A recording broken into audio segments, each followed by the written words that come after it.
And for 5 minutes or so, I'd like to share with you what I think is the answer to that question. Playing in the major leagues and being recognized at the Hall of Fame is more than any one human being could ask for. And yet I realize how many other blessings I can count in my life, all of which have contributed to me standing here before you today. I thank God for giving me the talent and the help to reach the top of this profession. Then I think back on the devotion to my welfare by my mother, who is here today. The friendship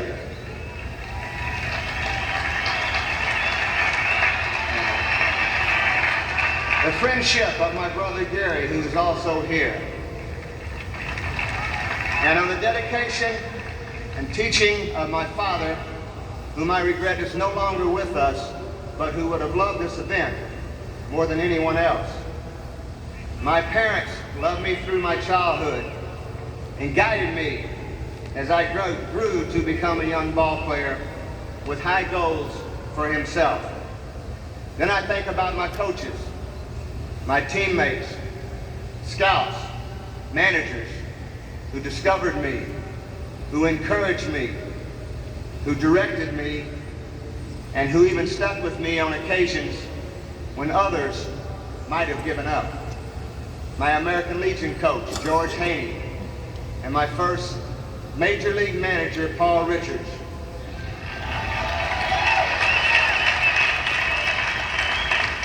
They believed in Brooks Robinson when others were still suspicious of his talents. They, among others, made my coming into baseball, as well as sticking with it, all the better. And then I count another blessing, one that players in today's game may never appreciate because of baseball's changing structure. That is Baltimore.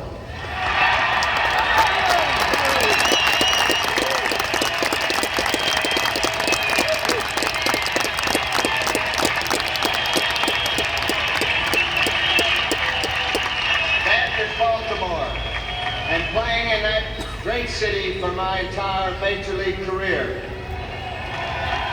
I share this day today with my adopted hometown because the people of that town have supported Brooks Robinson not only on the good days, but also on the bad days.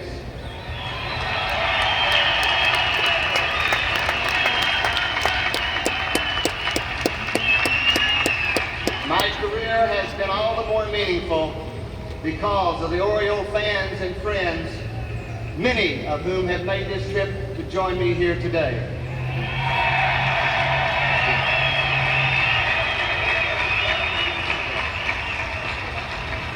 I'd like to thank William Donald Schaefer, the greatest mayor that a city could have.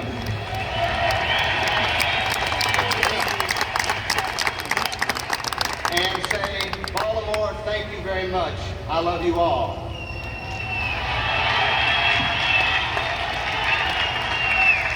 Then there is the Baltimore Oriole organization, which over the past 29 years, from top to bottom, has proven itself to be the best.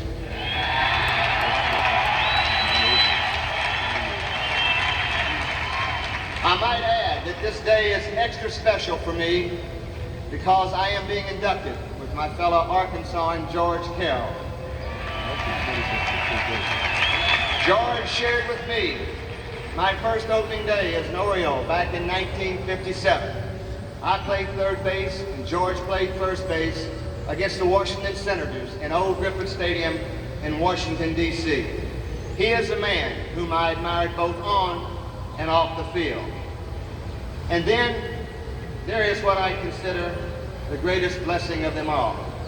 Perhaps you will understand this when you recognize that although this is a great day at the Hall of Fame for me, my happiest moment here in Cooperstown occurred during my first visit to play in the Hall of Fame game exactly 22 years ago on July the 24th, 1961. I was playing third base, and during the 5th inning of that game, the public address announcer interrupted play to announce that my first son had just been born in Detroit, Michigan.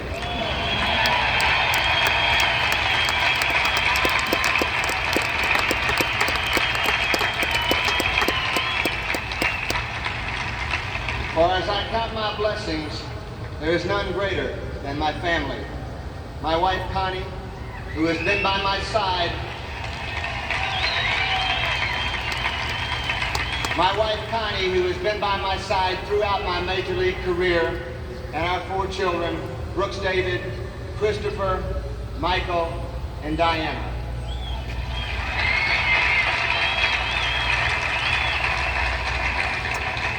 They have supported their father, and although they appreciated and sometimes enjoyed the glory of this game, they also suffered the sacrifice of a father who was seldom home. I have been blessed with their understanding, and this induction today is as much theirs as mine.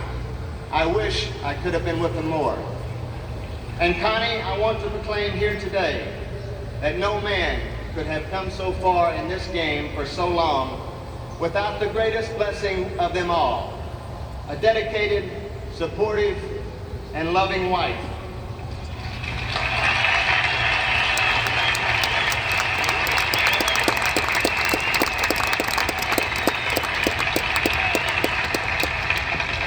You have celebrated a happy moment with me, but more than that, you have been a tower of strength that allowed me to overcome adversity and to take advantage of baseball opportunity.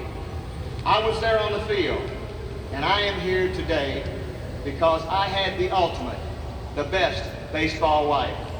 Thank you for everything, darling.